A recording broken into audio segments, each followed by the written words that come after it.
Hey everyone, it's Danny B. Welcome back to DannyBTalks. There is some huge NASCAR news to talk about today, maybe more particularly relating to NASCAR's ARCA series, but it is some big news that we want to put out there. We want to report on that here on DannyBTalks today. Yesterday, we did talk about how Denny Hamlin got himself into some trouble with NASCAR after some things that were said online via Twitter. However, in this case, we do have an ongoing situation relating to ARCA Menards Series driver Daniel Dye, who was just arrested yesterday on April 26th. Now, if you're not familiar with who Daniel Dye is, maybe I can't say I blame you. He's in the ARCA Menards Series, so the casual NASCAR fan might not be as familiar with the latest talent coming for the ARCA Menards Series. However, Daniel Dye is a second-generational racer. He is the son of former professional late model driver Randall Dye.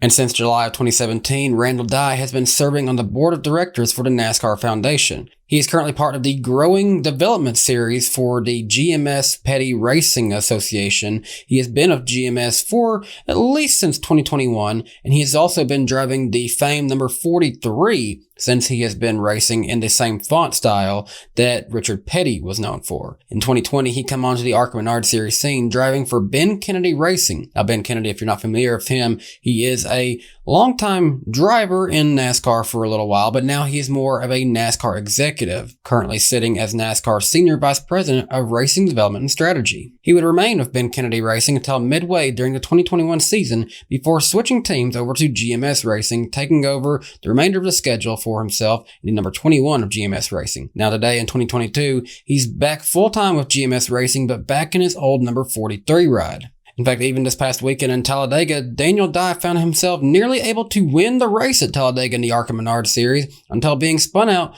on the final lap, which would lead to the caution that would result in this race being ended early due to time constraints.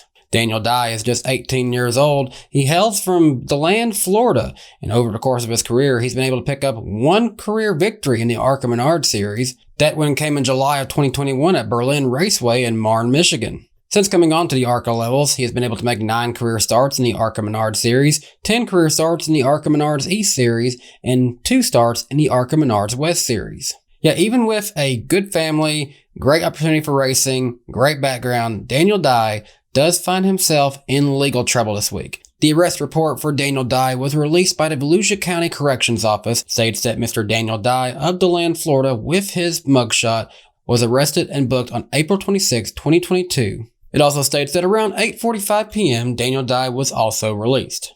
According to the record, this is his only charge so far, and it violates Florida Statute 784.041, in which it's described as the crime of felony battery as defined as intentionally touching or striking another person against their will, which causes great bodily harm, permanent disability, or permanent disfigurement based on Florida's definition of this statute. His bond was set at $2,500, but according to the police report, that was paid, and Daniel Dye was released on April 26th.